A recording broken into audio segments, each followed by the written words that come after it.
Hello there, I'm K-Ball, and welcome to Human Skills, where I interview tech industry leaders about all the non-technical skills that go into success in the tech industry. Joel Chippindale has served as Chief Technical Officer at a number of different startups and scale-ups. He's been through the process of scaling, seen the many dysfunctions that happen in these chaotic early stages, and now he runs an independent business as a CTO coach. In our conversation, we talked about some of those team dysfunctions, and Joel shared a great story of breaking out of dysfunction by creating alignment across engineering, customer success, and sales. But that isn't what stood out to me most in this conversation. This discussion of dysfunction led us into the question of decision making, and that became the common thread through the majority of the conversation. Where decisions should live in an organization, how making decisions quickly is often more important than making them perfectly, different models of decision making, how they break down, and how you can step into a decision making gap, even without explicit authority, to break through a logjam and make things happen. Please enjoy this conversation with Joel Chippindale. Joel, welcome to the show. Hi, Kevin. Nice to see you. Good to see you. Why don't we start out with you sharing a little bit about your background and how you got to where you are now and how you came to care about this thing that I've been calling human skills? Okay. Yeah, it's a good question. So I suppose I started out in software development a bit over 20 years ago. Um, and to begin with, I was self-taught programmer, set up my own startup, uh, learned a lot about programming, and failed to make any money. So I closed that one down. Um, and over time, I moved into leadership roles and became more and more interested in the human skills part of leading teams. And the longer I've gone through my career, the more I've seen uh, the importance of how people work together over just the pure technical skills. I often talk about software development being a team sport. And unless we can play well as a team, then we won't develop any good software, irrespective of how good we are technically. Um, and so the last 10, 15 years, I've been CTO at various startups, building and leading teams. And then for the last 2 years, I've been a CTO coach. So I've been supporting CTOs at startups and scale ups, developing their careers, and more particularly, navigate the transitions in their role that occur as their company evolves. And a lot of the work that I do with CTOs is around human skills. You know, many of them have a background in engineering and they've got really good at teaching themselves technical skills. But the human skills thing can be more of a challenge to navigate, and so that's often when where we're working. Yeah. So a few different things that struck me from there that I'd love to follow up on. You said software development is a team sport. I really like that description. Can you kind of expand a little bit on what you mean by that? Well, I suppose there's a few things going on there. So, firstly, although in theory, uh, with the tools that are available, you can have one person develop an amazing service for people in the world. In practice, that's not how many of us work. Most of the things we're building are too complex to do in that way. And also, they require a real range of skills in order to deliver something that's amazing. And that's all the way from how your programs run on servers and all that running smoothly, all the way up through the technical stack out to the user experience, and beyond that to even the marketing and sales of what you're building. And unless all those bits are working well together, then you won't have a great service. So I suppose it's that wider sense of team across the range of disciplines that I have. And it's also worth noting that almost all of us work in teams. We work with groups of people, even at just the code level. We're working as a team on our code, and we're sharing responsibilities and skills, and that's a space we can learn much faster in. We can learn from the people around us. We can work more effectively, but we have to work with people then. Yes, absolutely. So as you're thinking about that and you're thinking about, okay, the wider sense of team, which I love because I've always been very much a cross-functional thinker in that domain. Where do you see things typically break down? And especially now as a CTO coach, you're probably seeing lots of team dysfunctions. So what are some of the most common ones? Yeah. So I think every team is dysfunctional to a certain extent. So we shouldn't feel bad if we spot dysfunctions in our team. That's entirely normal. I suppose if I think about my own experience, I see some of the most common breakdowns being around communication between the different disciplines within an organization.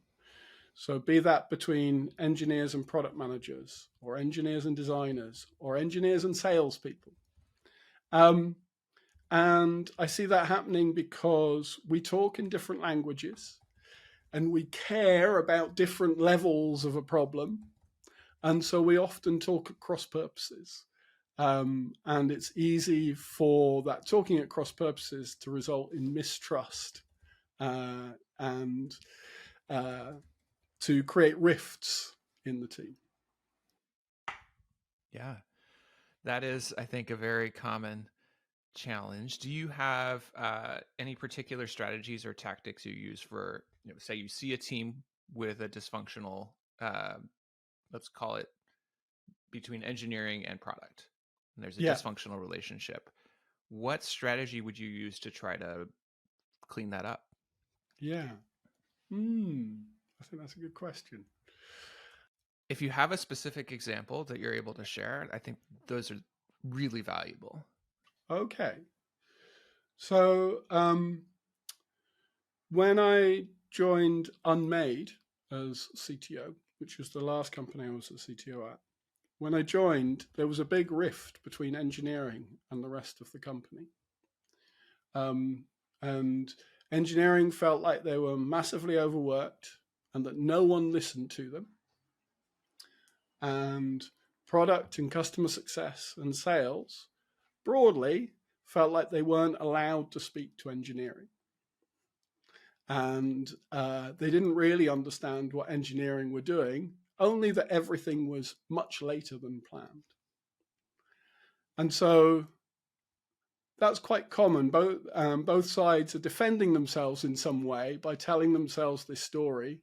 And you could see this in the daily habits. So there would be a daily stand-up that the engineers would have together that didn't involve customer success or sales. And there would be retrospectives that the engineering team ran where they would complain about the rest of the company, but the rest of the company weren't invited. And so really the breaking down the challenges there was around reminding people they had the same goal. We had this big project to deliver for a particular customer. And in order to deliver successfully, we needed all the disciplines to be working together. We needed the sales team to be renegotiating the contract so that we could deliver something sooner, more valuable for the client. We needed the product team to be thinking really creatively about how to reduce the scope, but similarly deliver the value. We needed the customer success team to be aligned and working very closely on all the factory setup that we had. Our product involved manufacturing of clothes, so we needed close contact with the factory. And we needed the engineers to be sharing their expertise on how we could cut corners in order to not reduce the quality, but in order to deliver the most value as soon as possible.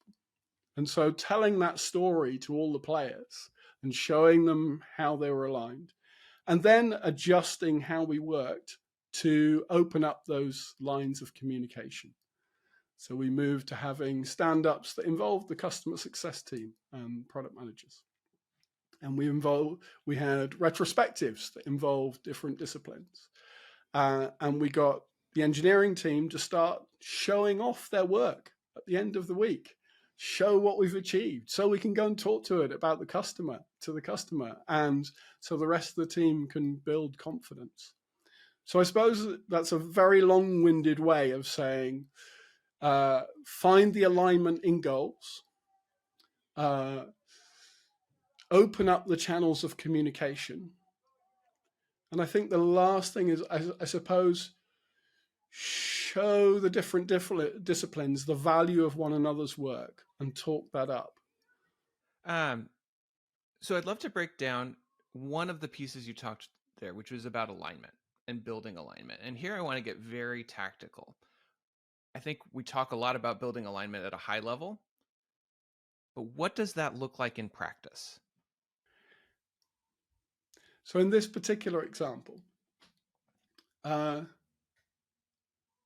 think it was relatively easy to see that everyone wanted the same thing when you boiled it down to what was the core to the goal. So I suppose everyone had different ways of describing their goal at the beginning. And sales had this way of describing the goal, which were, well, we signed the contract with the client and it's got this list of features that have to be had. And so they're seeing the goal and describing it in terms of the long list of features. And the engineers are seeing the goal as, oh, well, we have to deliver this long list of features, but we don't have nearly enough time. So we're feeling stretched in 2-3 different directions.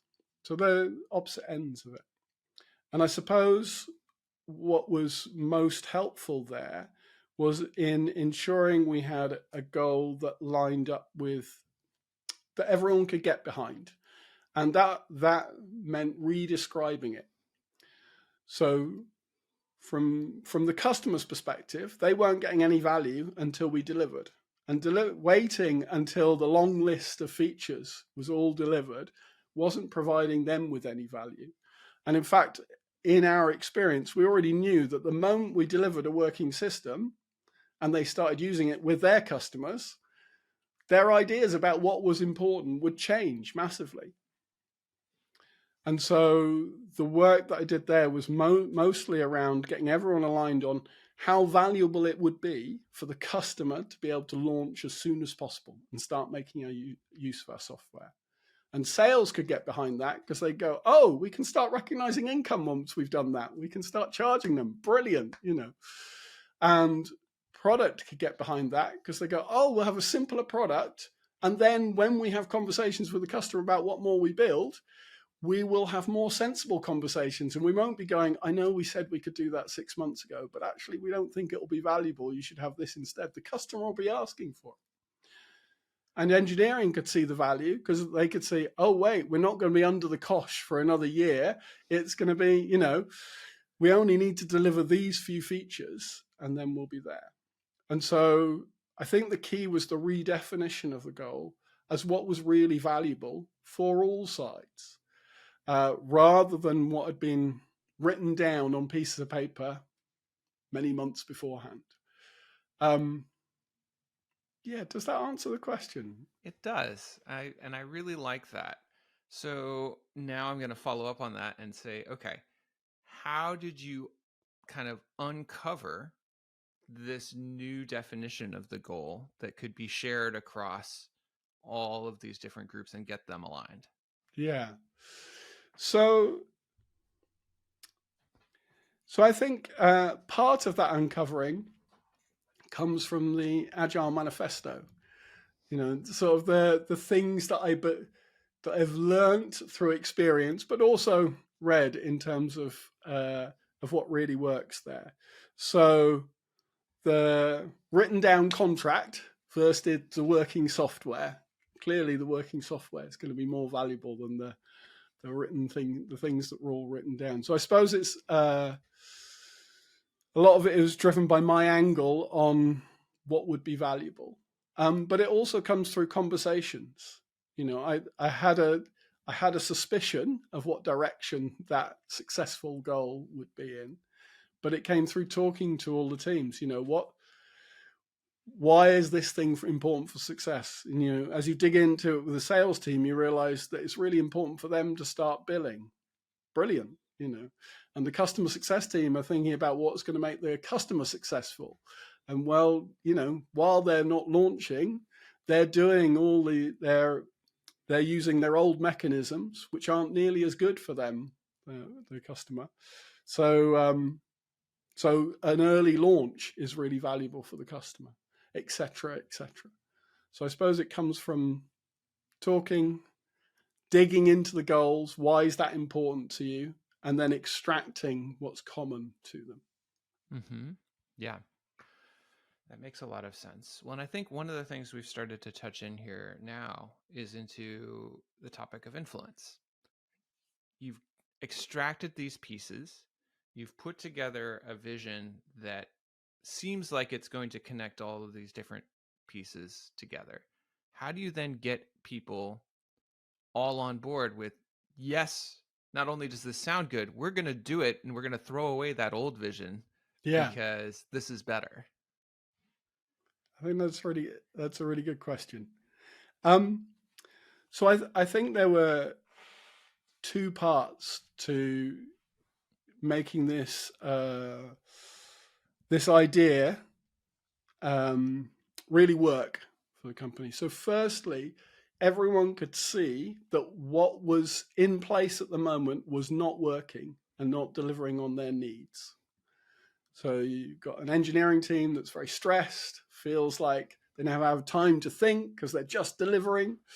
You've got a sales team who no longer believes any of the deadlines that are coming out. Indeed, you've got a customer that no longer believes any of the deadlines that are coming out for when things are going to be finished by. And so, for each player there, it's clear that something's got to change. So that's a really good start, because if there are some players in the game for whom it's working very well, why should they change? Change is hard. So that was the first thing. Everyone could see clearly that it was broken for them. And the second thing was that this the sort of goal as we laid it out and how we would get to it, everyone could see that at least in theory it would deliver on what they needed. So that's a good start, and I was very lucky in this case that all the parties were willing to try a change. Everyone was sufficiently ready for change. Whether or not I'd come up with the right change to be discussed, but everyone was willing to try the change. And then, as soon as we're trying the change, then it's a matter of highlighting how it's working and telling those stories. So getting the engineering team to do a demo at the end of every week to show the great work they're doing and show the progress they're making. That starts to build confidence. Similarly, having the various teams connecting up in a daily stand-up every morning was getting them to show each other that they were supporting one another and timing their work to line up with one another. Again, that built confidence very quickly that this was a much better way of working. And getting the customer involved in terms of them being on board, them being able to see the progress we were making because we could share it with them instead of it all just being hidden somewhere in the engineering team saying, oh, we're working really hard, but nothing seems to be coming out. Again, all those things meant within a few weeks, we were able to show that things were moving in the right direction. And that progress builds people's confidence in future progress. Yeah. So you said everyone in this case was sufficiently ready for change. What do you do if there's someone who isn't? I think this is harder. I think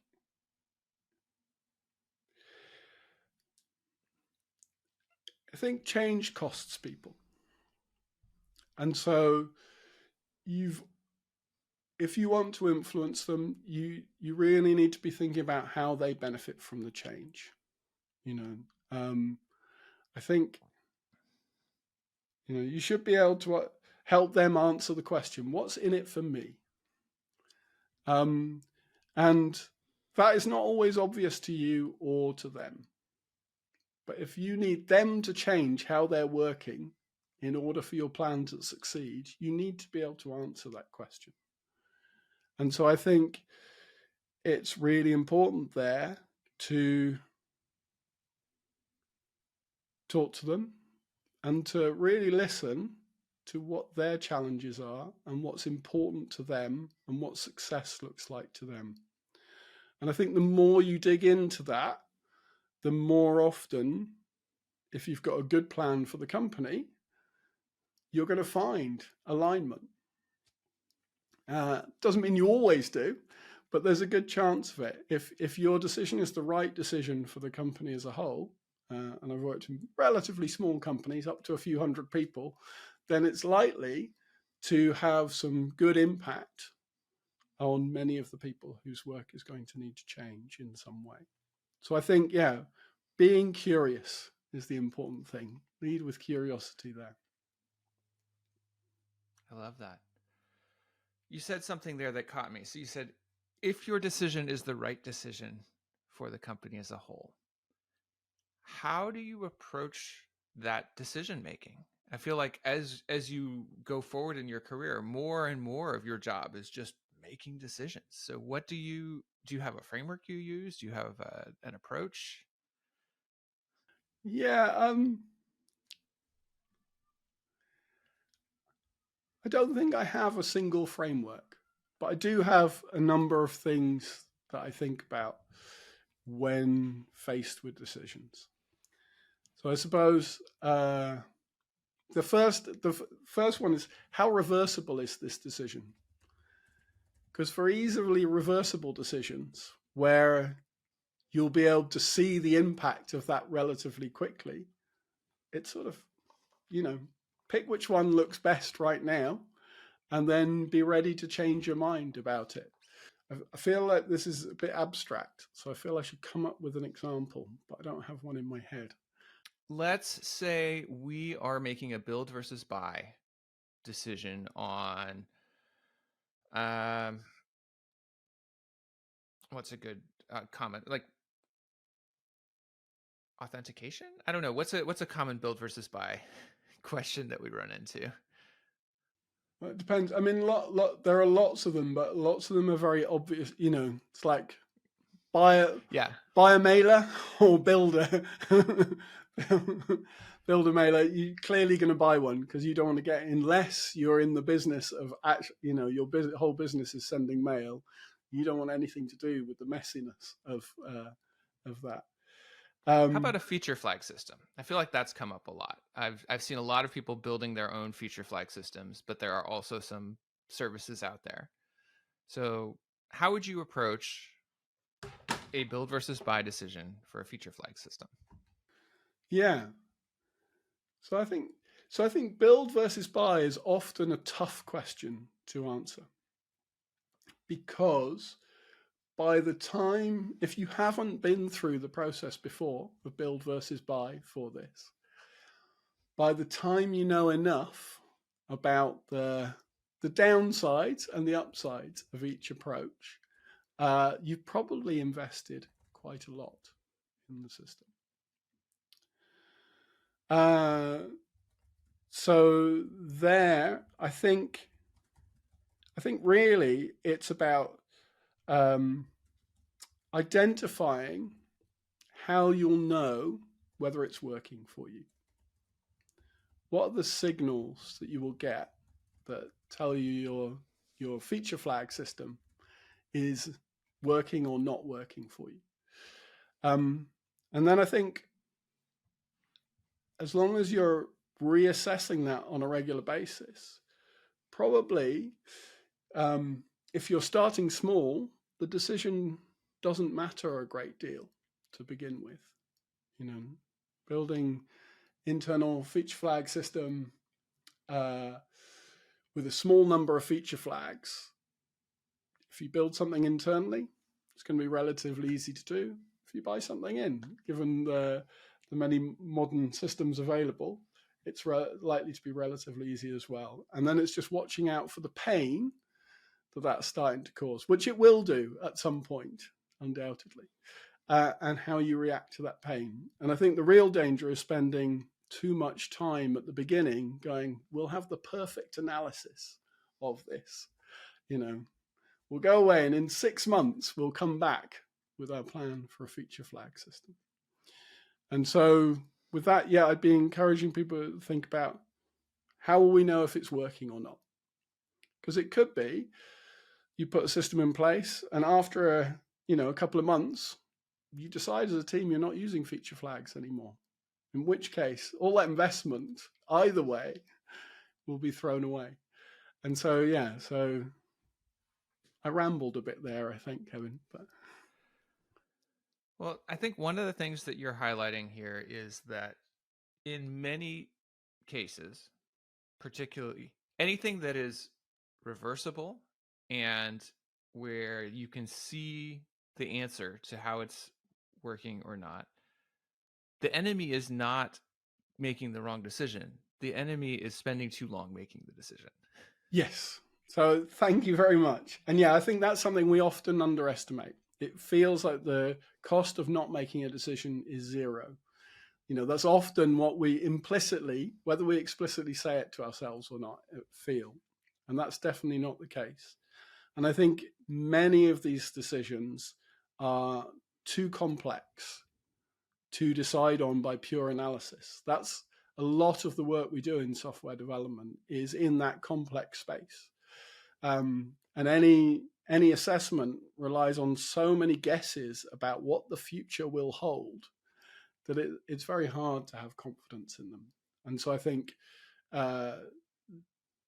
if I wind back what I said earlier, I think it's about trying to get feedback from the system as soon as possible.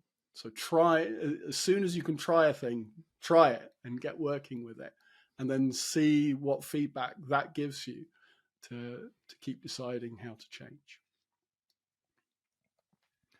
I feel like there's two directions we can go with on this. Let's try both of them. So the first one I'll go in is, I think that approach is difficult for a lot of people. Yeah. Particularly analytical people. I've seen this happen with a number of leaders who end up in this sort of paralyzed by choice, and the whole organization is paused, waiting for them to make a decision. How do you communicate the value of making any decision, but making it quickly and getting feedback from the system? Yeah.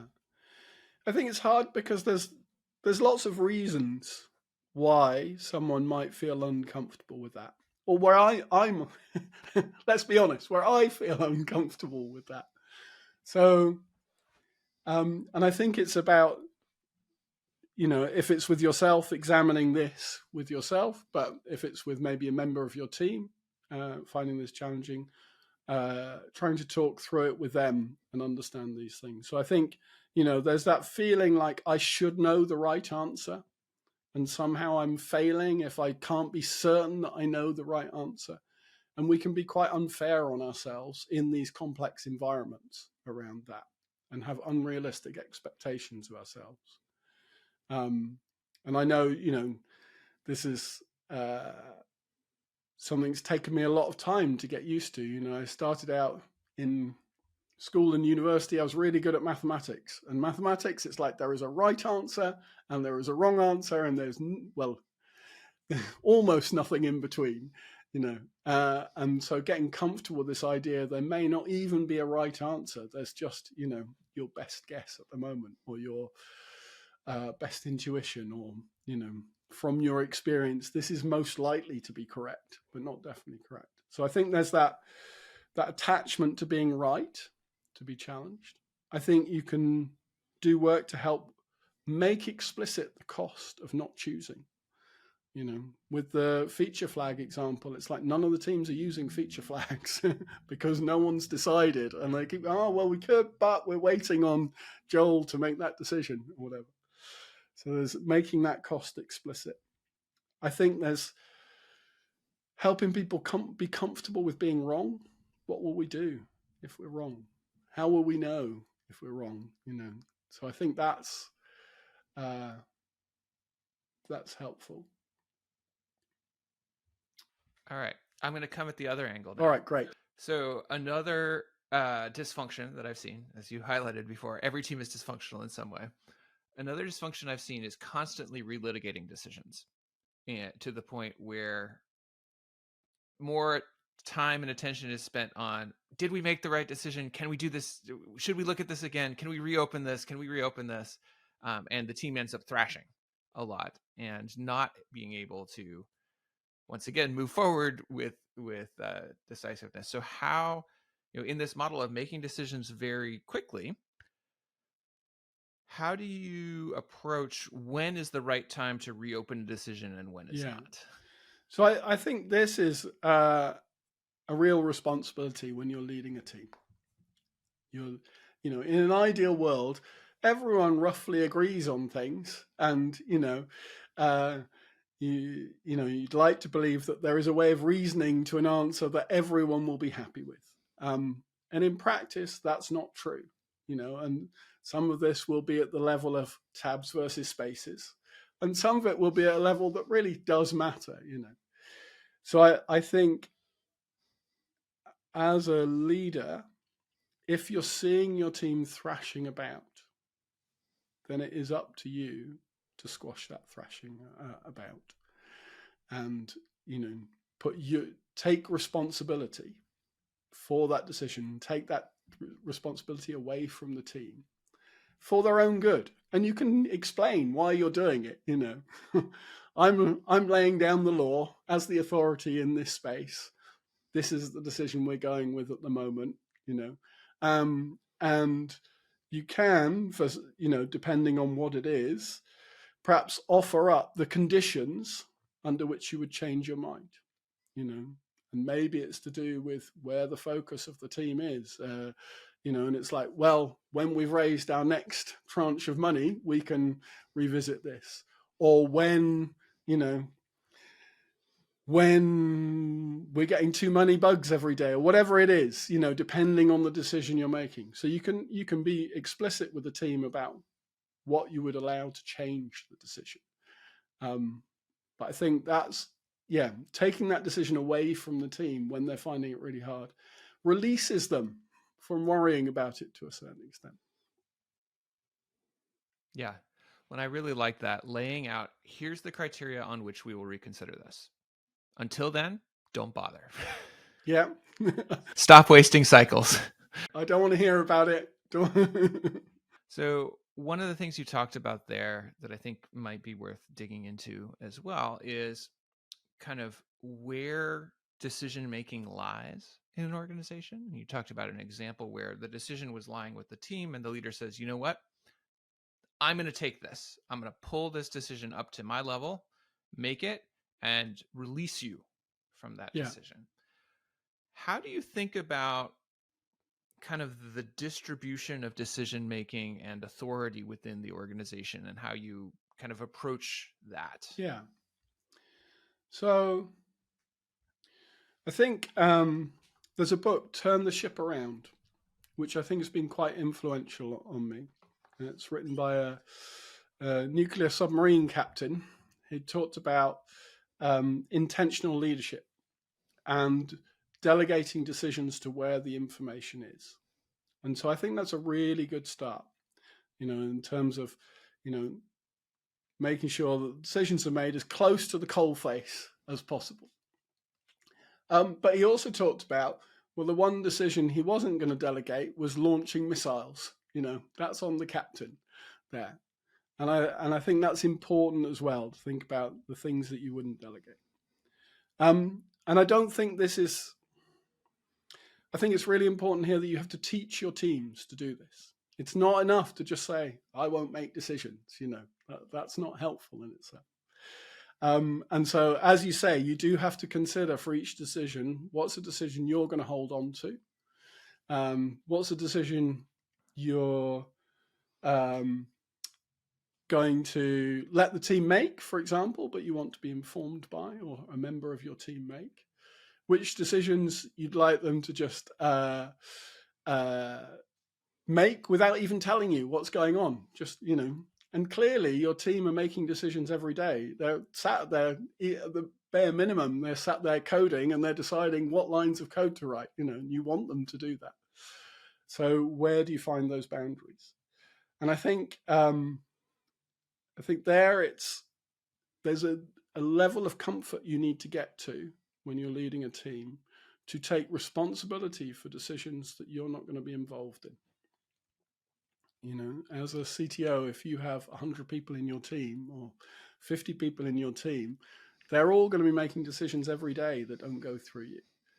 And so highlighting to them the decisions that you don't want them to make without you is really important. And there you should be thinking about where if they make a decision different from the one that you would be comfortable with, you'd want to overturn it, for example. And I think, the answer to which decisions you do that on is the perennial "it depends." So I'm not, I'm not sure how helpful I'm being here, Kevin. I think it is useful. So you mentioned this being a teaching process, where you kind of have to educate your reports in different ways. Can you talk a little bit about what that looks like? There's a few things going on here, I think. So one is assumptions people have about leadership and about leadership making decisions.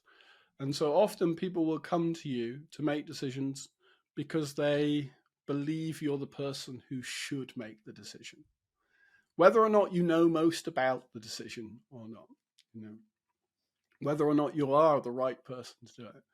And so I think it's important to be aware of that as a leader. That's going to be a natural thing to happen. And I think there,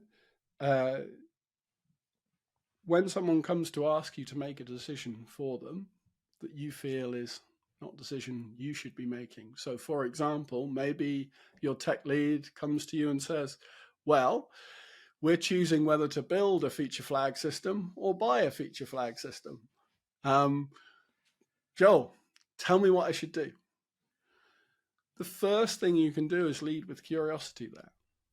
Find out from them what they already know and what they think the decision should be. Often ask people the question, if you ran the team, what would you decide? What do you recommend I decide? And often they will have a strong opinion on that. And then you can ask them why, what's behind that strong opinion?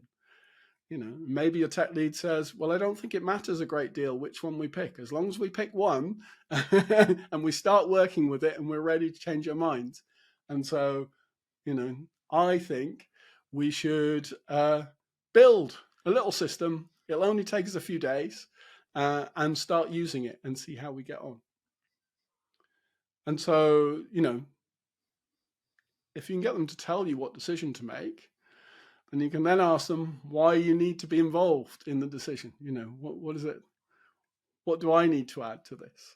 And so that's the sort of conversation you can go through around learning that. I think another way is having explicit discussions about this. I think it's really good to set expectations with one another. So certainly with your reports, these are the sorts of decisions I want you to make. These are the sorts of decisions I want you to talk to me before you make, and these are the sorts of decisions I want you to make sure that I make, ask for help with. And you can make it explicit with them that you want to move things down the track with them. So this won't be the same with everyone who's a report to you, depending on their areas of expertise, depending on their experience. But you can set it as goal. If you're explicit about these things, then, when we next have our review, I would love to be saying, you can make these decisions. All right, what do we need to make happen in order for that to be true? So again, that's a way of you both thinking and being explicit about this. And it's also really important to tell them that not everything will feel like it's covered by any explicit arrangement, and that we both understand that sometimes we'll get it wrong, They'll push a decision towards me that maybe I shouldn't be the one to answer. Maybe they should make that decision. But similarly, they'll make some decisions and I will be, but they've made it. That was their best call. We can talk about how to learn from that in future, but that doesn't mean we have to overturn the decision. So I worked at an organization that was transitioning from being very small and having decisions often made by consensus to being somewhat larger where that approach broke down. Yeah. And I was curious how you have seen different sort of approaches to decision-making authority play out and how you transitioned them, if you've seen any examples where there were breakdowns and how that worked and how you transitioned to a healthier system. Yeah. So yeah, one of the teams around, there was a real heavy focus on collaboration. And that translated in the team often to assumptions being made that every decision needed to be, what's the word, where everyone agrees. Consensus or Unanimous, that's the one. And that makes decision making really hard, as you and particularly as a team grows. If you've got 3 people in the team, being unanimous, that's not that hard. It's possible for all sorts of things, but it will still slow you down. But if you've got 10 people in the team, there's almost nothing that will have a unanimous decision. And so there, I think firstly, having those explicit conversations about why, the cost of waiting for a unanimous decision is really important. And I think being able to tell stories about collaboration that aren't the same as every decision being unanimous. Collaboration is about people sharing their expertise. It's about people inputting into decisions, but it is not about every decision being unanimous. And so, talk about disagree and commit as being important. I think in teams like that, it's really useful to introduce very explicit models for making decisions. And so one model is, we'll only decide this if we're unanimous. That's maybe a model that a team has been working on for a while, but you can introduce different models. So maybe, well, this decision is Kevin's decision. He's going to decide, but he's going to talk to all of you beforehand. So he's going to get your input, and then given all that input, you trust Kevin. He's a sensible guy. He knows a lot, and we're going to go with his decision. We're going to back it. So that's another model. Or you can go for some decisions, it may make sense to have a voting model, And again, if you're open ahead of time, on this, we're going to decide what the majority thinks. That can be useful. But I think that setting the situation up so you say how the decision is going to be made before it's made really helps with all the interactions. If you say Kevin's going to make the decision, but he's listening to everyone, then that gives everyone the opportunity to speak to Kevin, talk to him about what's going on, share their views, but then they know they're not responsible for the outcome of the decision.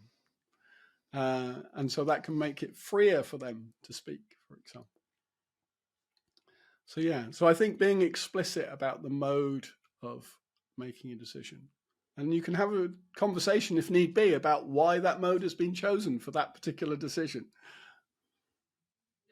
Yeah, I love that.